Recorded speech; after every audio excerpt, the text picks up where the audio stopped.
Hello বন্ধুরা, দেখতে দেখতে আমার মানি প্ল্যান্ট গাছটা কত ছোট থেকে কি সুন্দর বেড়ে উঠছে। আর এদিকে গাছগুলো তরতাজা হয়ে উঠেছে। এখন এগুলোকে বারান্দার থেকে বাইরে বের করে দিয়েছি আর রোজ সকালে একবার করে দেখি। আর রান্না করে নিয়েছি তেলকই, ছোট মাছ, বেগুন দিয়ে একটা চচ্চড়ি, কাতলা কালিয়া, আর তার সাথে বানিয়েছি পটল চিংড়ি। আজ একটু তাড়াতাড়ি আমার বেরোতে হবে, কারণ সূর্যকে আমার আজকে আনতে যেতে হবে। আর কি রোদ উঠেছে দেখুন, এত রোদ্রের মধ্যে ছাতা নিয়ে না বেরোলে খুব অসুবিধে হয়। কালকে ভুল করে বেরিয়ে পড়েছিলাম। সূর্যদেব তো এখন সামার ক্যাম্প শুরু হয়েছে, তাই ওকে নিয়ে তাড়াতাড়ি করে এখন বাড়ি যাচ্ছি।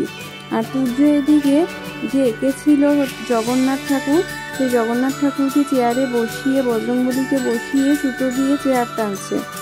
তারপরে সন্ধ্যাবেলা আমরা একটু ওর বাবা আসার পরে বেরিয়ে পড়েছি বাজারে। চিকেন পকোড়া খাচ্ছে সূর্য, সঙ্গে একটু আমি ঘুগনি আর ডিম সিদ্ধ নিলাম।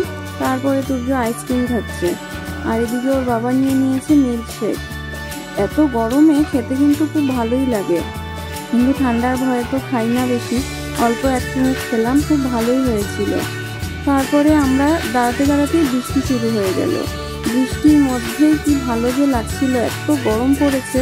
সূর্যের তো খাওয়া শেষই হচ্ছে না, আবার টুপিও পরে এসেছে, বলছে খুব ভালো হয়েছে টুপি পরে আসা। তারপরে আমরা খাওয়া দাওয়া করে এখন একটু ও বাড়িতে যাচ্ছি। তো আজকের মতন এখানেই শেষ করছি। Tata, good night.